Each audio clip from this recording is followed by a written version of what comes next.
Mahesh Jain. Icon Steel Build आयकॉनच्या या विशेष मुलाखतीमध्ये आपल्या सर्वांचं मनापासून या ठिकाणी स्वागत. आज आपल्या समोर आहेत इंजिनियर मनोज शिराढोणकर सर, ज्यांनी आपल्या कारकिर्दीमध्ये खूप सारी प्रोजेक्ट्स केली आहेत, ज्यात कमर्शियल काही रेसिडेन्शियल प्रोजेक्ट्स आहेत आणि सध्या करंटमध्ये सुद्धा त्यांचे मोठे मोठे प्रोजेक्ट सुरू आहेत. 1999 साली गव्हर्नमेंट पॉलिटेक्निक नांदेड येथे त्यांनी डिप्लोमा पूर्ण केला आणि आज यशाच्या एका शिखरापर्यंत ते पोहोचलेले आहेत. तर मनोज सर, आपलं मनापासून स्वागत करतो. नमस्कार सर. मला सांगायचं, तुमचा आतापर्यंतचा प्रवास कसा होता? मला तर सिव्हिल इंजिनिअरिंग मध्ये आणि हे काम करताना खरंच खूप आनंद होतो. आणि जेव्हापासून माझं शिक्षण पूर्ण झालं आणि मी या क्षेत्रामध्ये आलो तेव्हापासून बरेचसे वेगवेगळे ॲक्टिव्हिटीज सिव्हिल इंजिनिअरिंगच्या दृष्टीने मी पाहिलेत. ब्रिजेस आहेत, त्याच्यानंतर ट्रान्सपोर्टेशनचे रोड्स आहेत, बिल्डिंग वर्क आहे, कमर्शियल प्रोजेक्ट्स आहे, इंडस्ट्रीयल वर्क आहे. आता या सगळ्या ॲक्टिव्हिटीजमध्ये सिव्हिल इंजिनिअरिंग कुठं कुठं आणि कशा कशा पद्धतीनं जोडलेलं आहे, तर हे मला पाहत पाहत मी आता सध्या या स्टेजला आलेलो आहे की आता एक पर्टिक्युलर जे वर्क आहे, जसं रेसिडेन्शियल आणि कमर्शियल प्रोजेक्ट्स घेऊन त्याचबरोबर सर्वेचे कामं, ती हे या ॲक्टिव्हिटीज मी आता कंटिन्यू करतो. Okay sir. ओके. तुमचं शिक्षण वगैरे कुठे झालं, सगळ्या गोष्टी सांगायच्या प्लीज. तुमचं शिक्षण तुम्ही पूर्ण कसं केलं आणि कसं आयुष्य जगताना माणसाला खूप अडथळे येतात, खूप आव्हानांना सामोरं जावं लागतं अशा वेळेला, तर तुम्ही ती आव्हाने पण कशी झेलली ते पण सांगायचे. बहुधा माझं शिक्षण झालेलं आहे गव्हर्नमेंट पॉलिटेक्निक नांदेड येथून. 1999ला माझा डिप्लोमा पासआउट झाला आणि तिथून माझ्या कारकिर्दीची सुरुवात झाली. काही दिवस थोडंसं स्ट्रगलही वाटलं की आता डिप्लोमा झाल्यानंतर पुढे काय करायचं आहे आपल्याला, काही गव्हर्नमेंट जॉब बघायचा आहे का किंवा काही प्रायव्हेटमध्ये कुठं जॉब करायचा आहे का. तर या सगळ्या विचारांमध्ये काही दिवस मी गव्हर्नमेंट जॉबच्याही पाठीमागे लागल्यासारखं झालो होतो, पण लगेच त्याच्यातून सावरून पुढे मग प्रायव्हेट जॉबही मी काही दिवस केला आणि त्यानंतर मग या क्षेत्रामध्ये मी स्वतःहूनच पदार्पण केलं. माझ्या घरचं बॅकग्राऊंड आहे चांगलं आहे. माझ्या घरी सुद्धा सिव्हिल इंजिनियर आहेत, माझे वडील स्वतः सिव्हिल इंजिनियर आहेत आणि त्यांना पाहूनच मी हे सिव्हिल इंजिनिअरिंग घेतली होती, करायची म्हणून ठरवली होती. याच पद्धतीनं पुढे जाऊन स्वतःचा व्यवसाय काही करायचा आहे का, कॉन्ट्रॅक्टरशिप करायची आहे का, बिल्डरशिप करायची आहे का, किंवा प्लॅनिंग, व्हॅल्युएशन या गोष्टीमध्ये करायचं आहे का, तर हे घरी चर्चा करून किंवा आपल्याला कशा पद्धतीचे कामं मिळू शकतात हे सगळं बघून या क्षेत्रामध्ये मी पाऊल ठेवलं. वा वा. आणि आता यशाच्या शिखरापर्यंत तुम्ही सध्या आता यश म्हणता येत नाहीये, पण त्या स्टेजच्या जवळ जाण्याचा प्रयत्न करतो. तुमच्या कष्टांना फळ मिळालं नसतं. हो. तुमचे प्रेरणास्थान कोण आहेत सर, सांगायचं? माझं प्रेरणास्थान तर वडीलच आहेत, कारण ते स्वतः सिव्हिल इंजिनियर आहेत. वा वा. आणि चांगले मार्गदर्शकही आहेत. ओके ओके ठीक आहे सर. बांधकाम क्षेत्रामध्ये इंजिनियर म्हणजे खूप महत्वाचा दुवा असतो, आपल्या सर्वांना माहिती. हो. कुठलाही प्रोजेक्ट असो, कुठलाही कन्स्ट्रक्शन असो, सिव्हिल इंजिनियरशिवाय होत नाही.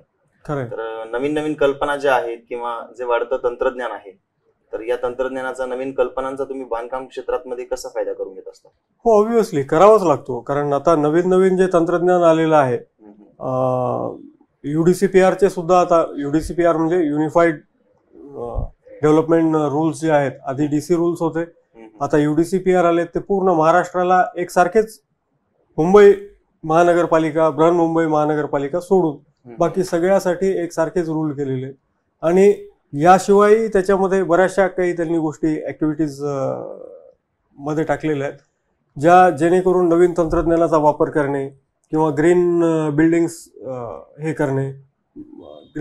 करणे, त्याच्यासोबतच पूर्वी कच्च्या मातीचे घरं असायचे, त्याच्यासोबत लोड बेअरिंग स्ट्रक्चरही असायचे. तर आता फ्रेमवर्क सुद्धा आलेले आहे आणि त्या फ्रेमवर्कमध्ये सुद्धा मुख्यपणे डिझाईन करून घेऊन त्याप्रमाणे केलेले जे काही स्ट्रक्चर्स आहेत ते कसे लॉंग लाईफ राहू शकतात किंवा त्यांची स्ट्रेंथनिंग किती चांगली असते, या पद्धतीच्या या सगळ्या ॲक्टिव्हिटीज आता नवीन तंत्रज्ञानानं आपल्याला सांगितलेले आणि ते आपल्याला अंमलात आणणं चालू केलेलं आहे. तर बरेचसे सिव्हिल इंजिनियर्स या गोष्टींचा वापर करतातच. माझ्यासारखे सुद्धा जे आहेत ते सुद्धा या याच्यामध्ये सहजपणे आत्मसात केलेले. Okay sir.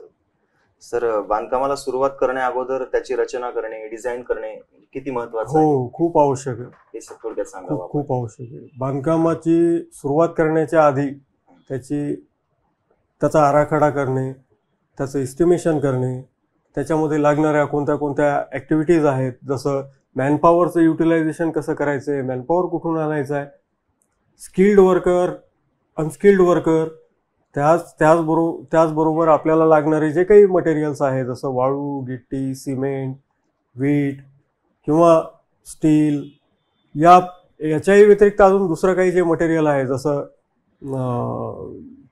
वेगवेगळे फर्निचरचे आयटम्स असतील किंवा काही फिनिशिंगचे आयटम्स असतील, तर ते कशा पद्धतीनं आपल्या साईटपर्यंत पोहोचतील आणि तेही चांगल्यात चांगल्या क्वालिटीचे, हे सगळे या सगळ्याची प्लॅनिंग करणे. त्याचबरोबर सगळ्यात पहिले आपल्याला त्याची जी प्लॅनिंग असते त्यामध्ये आराखडा करणे, म्हणजे बिल्डिंग्स आपल्याला कशी बांधायची, त्याच्या जागेचा आराखडा, त्याचं लेआउट तयार करणे, प्लंबिंगचे लेआउट तयार करणे, याच्यानंतर आपल्याला जे काही स्ट्रक्चरल एलिमेंट्स लागतात त्याची प्लॅनिंग तयार करणे, या सगळ्या गोष्टी खरोखरच खूप आवश्यक आहे. सर, बांधकामामध्ये अप्रशिक्षित लोकांकडून काम करून घेणं किंवा नियमांचं पालन न करता काम करणं हे किती धोकादायक ठरू शकते असं वाटतं? बरोबर आहे तुमचं म्हणणं. अनस्किल्ड वर्कर आणि स्किल्ड वर्कर हे दोन भाग आहेच. स्किल्ड वर्करला अनुभव असतो कशा पद्धतीनं काम करायचं आहे, आणि अनस्किल्ड वर्करला तयार करून आपल्याला तिथे त्यांच्याकडनं काम करून घ्यायचं. बरोबर. त्यांना सेफ्टी प्रिकॉशन्स काय घ्यायचे असतात हे माहीत नसतं. सेफ्टी शूज घालायचे आहेत का, हेल्मेट्स घालायचे आहेत का, किंवा कोणत्या वेळेस आपल्याला हँडग्लोव्ज घालून काम करावं लागतं. बरेचसे उन्हामध्ये सुद्धा काम चालतंय, तर त्यावेळेस त्यांच्यापर्यंत या सगळ्या गोष्टी पोहोचल्या पाहिजेत. संध्याकाळच्या वेळेस काळजी घेतली पाहिजे. बरेचसे मोठमोठ्या साईट्स असतात, त्या ठिकाणी झाडझुडपं वाढलेले असतात, तर तिथं जाऊन त्यांना काही एखादं मटेरियल आणायचं झालं तर त्याही वेळेस तिथं सेफ्टी प्रिकॉशन्स त्यांनी घेतले पाहिजेत.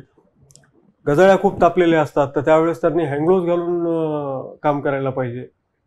सेफ्टी हेल्मेट्स घातल्यामुळं त्यांचे ॲक्सिडेंट कमी होतात. तर या सगळ्या गोष्टी आपल्याला आधी त्यांना अवेअर करून सांगावं लागतं, आणि त्यांच्याकडनं हे काम करून घेणं हे तसं पाहिलं तर जिकरीचंच काम आहे, पण होऊ शकतं हे काम त्यांना व्यवस्थित गाईड केलं तर. बरोबर. सर, बांधकाम करत असताना खूप सारे साहित्य असतात, बरेच सारे साहित्य लागतात आपल्याला, वीट असो, सिमेंट असो. तर सळईचं महत्व काय असतं, किंवा सळई जेव्हा आपण खरेदी करायला जातो मार्केटमध्ये तेव्हा कुठल्या कुठल्या गुणवैशिष्ट्यांना आपण प्राधान्य दिलं पाहिजे असं वाटतं तुम्हाला? बाजारामध्ये तर सळई म्हणजे रेन्फोर्समेंट हे बऱ्याच वेगवेगळ्या कंपन्यांच्या मिळतात. त्याचं जनरली डायमीटर एकसारखं असलं पाहिजे. हो. त्याचं जे युनिट वेट आहे, जसं एका रनिंग मीटरमध्ये एवढं वजन असायला पाहिजे असं IS कोडनं जे रिकमेंड केलेलं आहे, ॲटलिस्ट त्याच्या मिळतं जुळतं असायला पाहिजे. त्याची टेन्साईल स्ट्रेंथ म्हणा किंवा त्याचं इलोंगेशन म्हणा, हे त्या सगळ्या पॅरामीटरमध्ये उतरलेलं असलं पाहिजे. अशा पद्धतीचे जे बाजारामध्ये उपलब्ध असलेले जे रेन्फोर्समेंट आहे ते बार्स घेणं केव्हाही सोयीस्कर ठरेल. सर, बांधकाम करताना त्यामध्ये जे शॉर्टकट्स केलेले जातात, शॉर्टकट्स वापरले जातात, ते किती धोकादायक ठरू शकतात असं वाटतं तुम्हाला? शॉर्टकट्स जनरली वापर करूच नाही शॉर्टकट्सचा. आता काही उदाहरणामध्ये बरेच वेळेस पाहतो मी, तर ज्या ठिकाणी माझं काही सुपरविजन नसेल किंवा अचानक मला त्यांनी सांगितलेलं असते की आमच्या कॉन्ट्रॅक्टरनं थोडी गडबड केल्यासारखी वाटायली, तुम्ही येऊन बघा, तर त्यावेळेस हे प्रॉब्लेम सगळे दिसतात. जसा सांगितलेलं रिकमेंड केलेलं असते की एवढी स्पेसिंग असावी रेन्फोर्समेंटची, किंवा याच डायमीटरचं स्टील वापरलं पाहिजे, किंवा याच ब्रँडचं, किंवा ऍटलिस्ट ते जे ग्रेड सिमेंटचं सांगितलेलं आहे बरोबर ते सिमेंटचं ग्रेड वापरलं पाहिजे. वाळूमध्ये असलेलं सिल्ट कंटेंट, त्याच्यानंतर फ्लॅकी इलोंगेशन नसलेलं ॲग्रिगेट, या सगळ्या गोष्टी आपल्याला दिसतात आणि जनरली तशा कट प्रॅक्टिस करू नयेत. ओके. सर, बरेच लोकांचं स्वप्न असतं की कमी खर्चामध्ये कमी बजेटमध्ये उत्तम आणि दर्जेदार घर बनावं, तर अशा ठिकाणी तुम्ही काय करत असता? होऊ शकतं, तुम्ही म्हणताय ते बरोबर आहे. आणि कमी पैशामध्ये सुद्धा चांगल्यात चांगलं घर बांधता येतं. ॲक्च्युली नियमामध्ये सांगितल्याप्रमाणे, UDCPRच्या नियमामध्ये सांगितल्याप्रमाणे जर तुमच्या प्लॉटची आखणी असेल आणि त्याचप्रमाणे जर तुम्ही तुमच्या रिक्वायरमेंट्स ठेवल्या तर तुमचं घर कमी बजेटमध्ये सुद्धा व्यवस्थित होऊ शकतं. Okay sir. सर, बरेच तुमचे प्रोजेक्ट झालेत, अजून सुद्धा तुमचे मोठे प्रोजेक्ट भविष्यात आहेत, त्यामध्ये आयकॉन स्टीलचा वापर केलाय तुम्ही? हो, केलेलं आहे. आता हे कमलबन जे देवगिरी रेस्ट हाऊसच्या अपोजिटलाच आहे, रेस्ट हाऊसच्या बाजूलाच आहे. ओके. तर त्या ठिकाणी आपण वापर केलेला आहे ओके त्याचा. सर. हा प्रोजेक्ट तुमचा तरोडा बुजुर्गला सुरू आहे वाटतं? नाही, हा तरोडा बुद्रुकला सोडून. Yes, yes. हो, कशी वाटली मग आयकॉन स्टीलची तुम्हाला गुणवत्ता कशी खरंच वाटली? छान आहे, खरंच छान आहे. कंपनीची सर्व्हिस वगैरे? कंपनीची सर्व्हिस सुद्धा चांगली आहे. म्हणजे वेळेवर आपल्याला ताबडतोब फीडबॅक मिळतो, ताबडतोब मटेरियल रिसिव्ह होतं. ओके. सर, तुमचा एखादा आयकॉनिक प्रोजेक्ट, एखादा स्पेशल प्रोजेक्ट जो तुम्ही केलाय त्याबद्दल थोडक्यात सांगायचंय? तसे तर बरेच आहेत, पण रेस्ट हाऊसच्या बाजूला जे श्याम किराणा म्हणून तुम्हाला दिसतं एक मोठी बिल्डिंग आहे, त्या ठिकाणी 4 मजली बिल्डिंग आहे. ओके. तर ती बिल्डिंग पाहण्यासारखी आणि कामही खूप छान झालेलं आहे. Okay okay sir. सर, आजकालच्या अभियांत्रिकी क्षेत्रामध्ये, या क्षेत्रामध्ये यशस्वी होण्यासाठी कुठली कुठली कौशल्य असावीत असं वाटतं तुम्हाला? कौशल्यापेक्षा तुमच्या मनाचा निर्धार पाहिजे की आपल्याला चांगलं काम करायचं आहे. हा. येस. आणि आत्ताच बोलल्याप्रमाणे कट प्रॅक्टिसला आपण थारा देऊ नये, बरोबर. सेफ्टी प्रिकॉशन्स पाळले पाहिजेत. येस. आपल्या सोबत आपल्यासारखेच माणसं काम करणारे आहेत की जे स्किल्ड असतील किंवा अनस्किल्ड असतील, किंवा काही आपले क्लायंटही असतात, बरोबर. किंवा काही पाहणारे सुद्धा जे व्हिजिटर्स असतात त्यांची सुद्धा काळजी घेणे बरोबर. हे आपलंच काम. सर्वसामान्य लोकांना घर बांधायचं असतं, तर बांधकाम करणारे बरेच लोक आहेत यापुढेही सुद्धा, तर त्यांना तुम्ही काय सल्ला द्याल? या इंटरव्ह्यूच्या माध्यमाने काय टिप्स द्याल? सध्याच्या परिस्थितीमध्ये हॉरिझॉन्टल ग्रोथ ही थोडीशी कमी केली पाहिजे. व्हर्टिकल ग्रोथ जर तुमच्या बिल्डिंग्सची करायची असेल तर ती कमीत कमी जागेमध्ये सुद्धा तुम्ही चांगल्यात चांगल्या पद्धतीने करू शकता. तुमची फाउंडेशन्स जसे मजबूत पाहिजे तसं मन सुद्धा खंबीर असलं पाहिजे. बरोबर. आपल्याला किती काम करायचंय हे ठरवून, त्यासोबतच आपलं बजेट किती आहे हे बघून तुम्ही चांगल्यात चांगल्या पद्धतीनं काम करू शकता.